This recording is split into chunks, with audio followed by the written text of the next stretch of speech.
प्रोग्राम तो बढ़ गया। No. प्रोग्रामिंग तो बढ़ गया।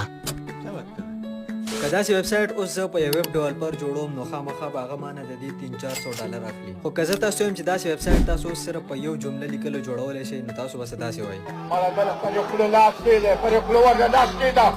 ګوګل ته به راشي او دلته کې به سرچ کې ګاما اپ. تاسو سره به دا ویب سټ راشي دا به اوپن کړئ. اوس دلته کې په دې جنریټ نیو به کلیک وکړئ. دا درې اپشن به تاسو سره راشي. یو ځل به بیا په دې جنریټ کلیک وکړئ. په دې ویب سټ تاسو د خپل کالج یونیورسيټي پریزنټیشن هم تیارولی شئ. خو اوس موږ فلحال ویب سټ جوړو نو زه په دې ویب سټ باندې کلیک وکړم او دا لاندې چې لیکلي ډیسکرایب وات یو وډ لایک ټو میک دلته کې به د خپل ویب سټ چې تاسو سباره کې جوړوي هغه به ولیکئ. اوس مثال په تور زه پرسنل ویب سټ جوړوم د لیډرشپ اینڈ کوچینګ لپاره نو زه په دې کلیک وکړم. یو ځل به بیا په دې جنریټ آوټلاین کلیک وکړم. اوس دلته کې تاسو کته شي زما ویب سټ جوړېدل سٹارټ شو. دلته نه به میډیم سلیکټ کم او دا اي اي ایمیجز او بیا په دې کنټینیو باندې کلیک کم. په دې رائټ سایډ کې تاسو وګورئ نو دلته کې مختلف تیمز دي چې تاسو د خپل ویب سټ لپاره